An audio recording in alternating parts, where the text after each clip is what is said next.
What a wonderful world this truly is. And even though sometimes appearances don't look like it, it is indeed a wonderful world. Part of that is because every day is new. Every single day, it's new. And in a sense, it's like being reborn again each and every day. Because we can choose differently. We can be whatever we want. We can think and believe whatever it is that we want to think and or believe. The past is behind us. The future's ahead of us. And we want to remember one really important thing with that in mind. That this present moment is our gift. Right where we are. So it's no coincidence that in January we proclaim New Year's resolutions and set intentions for the coming year, like we did last weekend. Okay, side note. If you weren't here last weekend and you would like to write a letter of intention, we have the stationery over here in the hospitality area, and I would invite you after service to go ahead and pick one up, fill it out. How does God see itself manifesting in your life in 2019? Address it to yourself and seal it, and you can give it to either Reverend Nathan or I myself, and we'll put it in our blessing box up here that we hold in the sanctuary all year long, and then at the end of the year, we'll mail it back. Okay. So there is that, if you weren't here. Anyway, it's no coincidence that we set our intentions and that we do New Year's resolutions. Because the month of January is named after the god Janus. He was the Roman god of doorways, the god of beginnings and endings. And he's represented, as you can see here, with a two-sided head, one looking forward and the other always looking behind. He was frequently used to symbolize change and transitions, such as the progression from the past to the future, or of one condition to another, of one vision to another. It's an important reminder, or it can be for us, an important reminder for us to love the past, not live there, and let it go. To focus on what it is we desire right here, right now, in the present, with the intention of making our future full of all that we desire. There's a book entitled The 5 Gifts for Living an Abundant Life, and it's written by Diane Harmony. And this book is actually a course in how to create a consciousness of wealth. Now, that does not mean only money. That means a prosperity consciousness in all aspects of our life. And she uses the acronym GIFTS, G-I-F-T-S, to teach that prosperity consciousness. Gratitude, intention, forgiveness, tithing, and surrender. And when we can use all 5 of those things, we become much more open and much more connected, consciously connected to our source. And last month in December, we spent a good amount of time in gratitude. And we obviously all get the value of being grateful. What I love about her book is she defines gratitude as the heart's memory. Isn't that a beautiful way to look at it? And as we're grateful, our heart truly does expand. And so does our awareness, and so does our love for life. And then just last weekend, we spent that time writing our intentions for the year ahead. Now, intention is the real power behind our desires. Intention alone is so powerful because it's desire without attachment to the outcome. That's the key. Without attachment to the outcome. Desire by itself, in most people, becomes attention with attachment. And we don't want that. Intention combined with detachment will lead, without the detachment, leads to present moment awareness. Because we're here and now. And all actions are most effective when they are performed in present moment. Because our intent is for the future and our attention is on the present, the here and the now. It's about accepting the present. It's about intending the future. When we can stay in that present moment awareness, those imaginary obstacles in front of us, and I call them imaginary because about 90% of them truly are imaginary, and they begin, when we're in that present moment, they begin to disintegrate, they begin to disappear, and the ones that do remain, well, we can look at those and transform them into opportunities, and we can do that through our one-pointed attention and intention. As we learn to harness that power of intention, we can be, do, and have whatever it is we want, whatever it is we desire in our lives.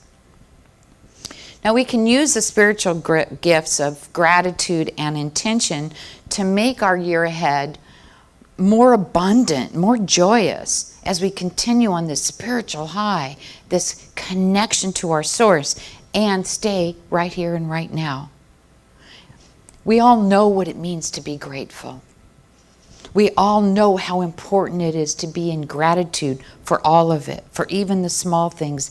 And truth be told, there is no small, no big in God, right? It's all the same. And when our state of gratitude tends to slip away, because as human beings we do that, it's really a grand idea to go to that gratitude journal. To be thankful for all of it, for everything, for even the smallest of things you can think of. Maybe you're grateful that for the breath that you breathe without even thinking about it, right? We don't consciously breathe, we just do it. How grateful are we? Because if we weren't breathing, what would happen, right? We can be grateful for the sunshine. Today, how grateful are we for this rain? It's just amazing. Be grateful for the fact that you got out of bed. Be grateful that you have a bed. We all know that there are many who don't. I mean, we have so much to be grateful for, that we have a space, that we have chairs, that we have each other. There's just so much to be grateful for in our lives. And that gratitude is a vibration of love. And it's when we move from our head to our heart that we open up to the sacred in all things. That we allow ourselves to feel that sense of oneness with all of life. And we do that present moment, right? Setting and manifesting our intention takes that awareness. Paying attention to our words, our thoughts, our actions. What is it we want to see in our life? How do we want it to show up? Because remember, what we put out, we're getting back. I'm going to share a story that Alan Cohen wrote in one of his books. It was about God giving this man who had passed on, God was giving him a tour of heaven. And they went by a bunch of different rooms, and they passed a closed door. So the guy's like, well, hey, God, what's in that room? And he goes, I don't even want to show you. I don't want to show you because you're going to be sad if you go in there. The guy's like, well, I want to see anyway. So God said, okay. God opened the door, and there were a vast amount of treasures in there. Jewels, electronic toys, cars. The room was filled to the brim with stuff. So the man's like, wow, I mean, this is incredible. Why on earth do you think I would be sad to see all this? And God said, because these are the gifts that I offer to people, and they're not willing to accept them. So I put them all in here. This is where I store them. So the man's like, well, that's incredible. Isn't that a Rolls Royce over there? God said, yeah. So he went over and he sat in that Rolls Royce and he noticed his name was on it. And so the guy says, God, this is the car I always wanted. Every night I prayed to you how I wanted a car. Why didn't I ever get this one? And he said, because you asked for a Ford. Now, instead of asking for what he wanted, he asked for what he thought he deserved, what he thought he could get. So he manifested that car according to his own expectations, instead of according to the unlimited possibilities of the universe. The universe is happy to fulfill all of our desires, our grandest visions. We simply need the confidence to do two things: ask and accept. And that's not always as easy as it sounds, is it? And that's what I hope those of you who were here did last week with those letters that you wrote about for 2019, and that I hope those of you who will write a letter do. It was so awesome to watch people write so excitedly and so anxiously about stating their intentions for the coming year, what they wanted to see manifest for them in their life. And when you do this letter, if you haven't already, don't ever, ever, ever be afraid or hesitant to ask for what you need, to ask for what you desire, ask for what you want. Let it be known. Be out loud. I don't know if you've heard this. There's a rumor going around that all things are possible with God. Right? It's not just something that's written down. It is the absolute truth. We all want growth in one or all areas of our life. Maybe it's growth in health or in finances, in strength, in mental capacity, talent, wisdom, power. Basically, we all want growth in every area that a normal state of existence can possibly need or desire. We all want that, and we can have it. We absolutely can. Just don't be attached to the outcome, right? Set your intention. Trust that Spirit knows best. Now, I would love to tell you that I wake up every single day and do all this. I would love to tell you that, but it would be a lie. Because personally, I don't wake up every day and say, it's perfect out there, it's lovely, and I'm happy. There are certainly things in my life that I would be much more comfortable with if they would shift or change. Anybody have that same idea? Yeah, I mean, we do. Some minor, some major. One of my many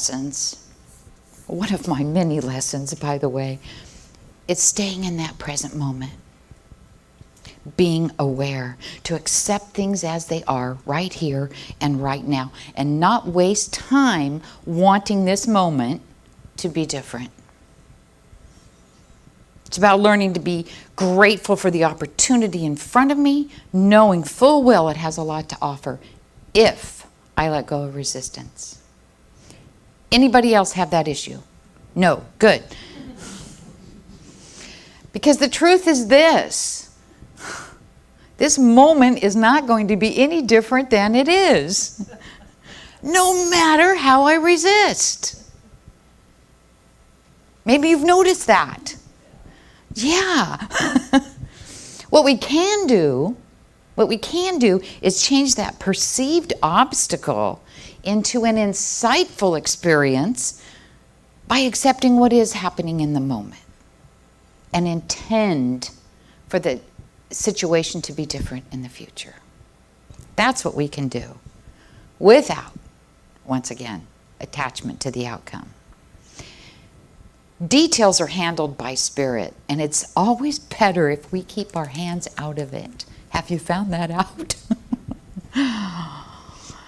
Someone said that attitude is just as important as truth, for truth is never understood with the wrong attitude. Ain't that the truth? One of the greatest things that we have, one of the greatest privileges we have as human beings is the ability to choose. To choose how we see the world. To choose our experiences. Conscious choice is a uniquely human quality. We are the sole creatures on this planet that can design our lives entirely by choosing what we're going to focus our attention on.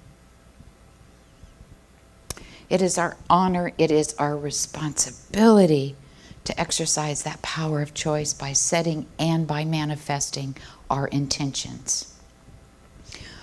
Our ultimate purpose here, as said by Aldous Huxley, is to experience the unitive knowledge of God. And to remember that our intentions are always divine ideas. It's when we're willing to have them manifest through us that we become those co-creators with Spirit. Diane Harmony in this book uses an analogy that I found is very, very useful. And that is, picture yourself swimming in the mind of God. In that mind are all the ideas and all the thoughts that have ever been or ever will be manifested into form. And in order for any of God's ideas to come into form, it needs one of our minds to express it. Doesn't that make sense? We are the vehicles through which God reveals itself. Think about a time maybe when you had a really great idea, and when out of the blue some wonderful inspiration hit you and you became really intent upon doing it. That's being in alignment with God, with that mind of God, that space where possibilities have a chance to bloom without the intrusion of logic or limiting beliefs or past experiences. That's generally where we get stuck. Our imagination is the language of the mind of the heart. And we need to dream. Dream to open ourselves to the thoughts of God. Dream to become consciously aware of the desires wanting to come through you. Dream to choose one thought and say yes. Dream to surrender to the mind of your heart. Dream to step beyond what is to what can be. Dreaming is the first step of receiving the gift of intentions. So I'm going to close this morning from a short piece written by Christian D. Larson from The Pathway of Roses. When you realize that you are an entity through which God is expressed, and that your mind should be so transparent that the highest divine light may shine through and illumine your outer world, you have found your true place. To remain constantly in that beautiful place means that a higher power will be flowing through your being, radiating in every direction, giving the spirit of truth to everything that you may think or say or do. You thus become a personal expression of the word, and your life will be a message of truth. Thank you so much for being here as I shared this truth as I understand it.